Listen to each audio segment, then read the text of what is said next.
Welcome back to PC Perspective as we take a look at a Pico-ITX barebones PC from VIA Technologies, the ARTiGO A1100.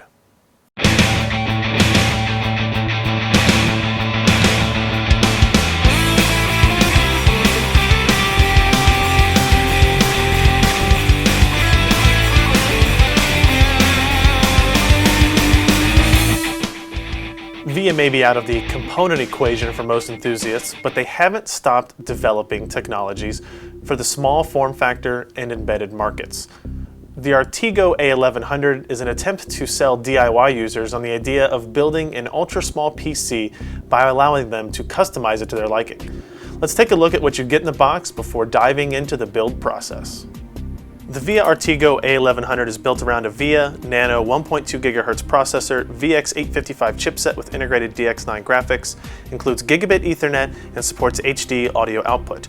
The memory and hard drive are left up to the user to install, and the A1100 supports up to 2 gigs of DDR2 memory and a standard 2.5-inch hard drive or SSD. On the front of the ARTiGO, you will see audio input and output, 2 USB 2.0 ports, single USB mini input, hard drive and power lights, and the power button. On one side, you have a fan mounted on the interior, while the other has room for the optional SD card reader. The back has VGA and HDMI outputs, 2 more USB ports, the Ethernet port, power input, as well as space for the optional wireless LAN kit. Installing the memory is similar to working on a laptop.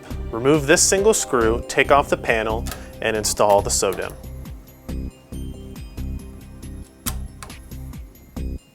Accessing the hard drive involves removing a single screw on the rear and then taking off the 2.5-inch mounting plate to attach the drive to. Once the drive is mounted, you simply plug in the SATA power and data cables and carefully route the entire kit back into the system. For our testing, we're actually using a 256 gig Samsung SSD, which is overkill for performance-wise, but if you want speedy boot times and application loads, that's the best route to go.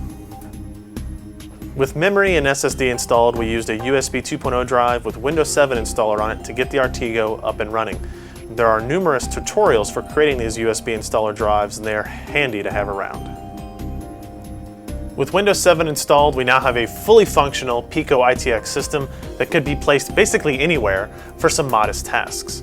While the Chrome 9 graphics do in fact support H.264 playback acceleration, it does not yet have support for Flash video acceleration, making it hard to recommend for users looking for a home theater PC or streaming media box.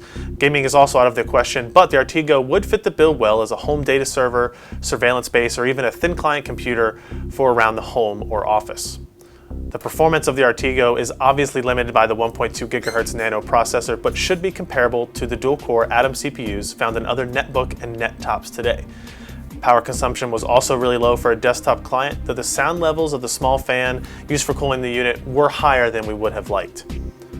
The ARTiGO can be found online for around $229 for the base configuration, but the price jumps up considerably if you want to add the wireless kit for $45 or the SD card reader for $25.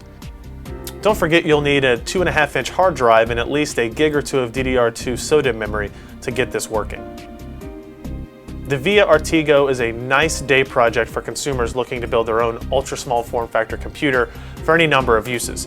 If you have a need for a computer that you can fit in your hand, give the ARTiGO a look. I'm Ryan Shrout for PC Perspective. Thanks for watching.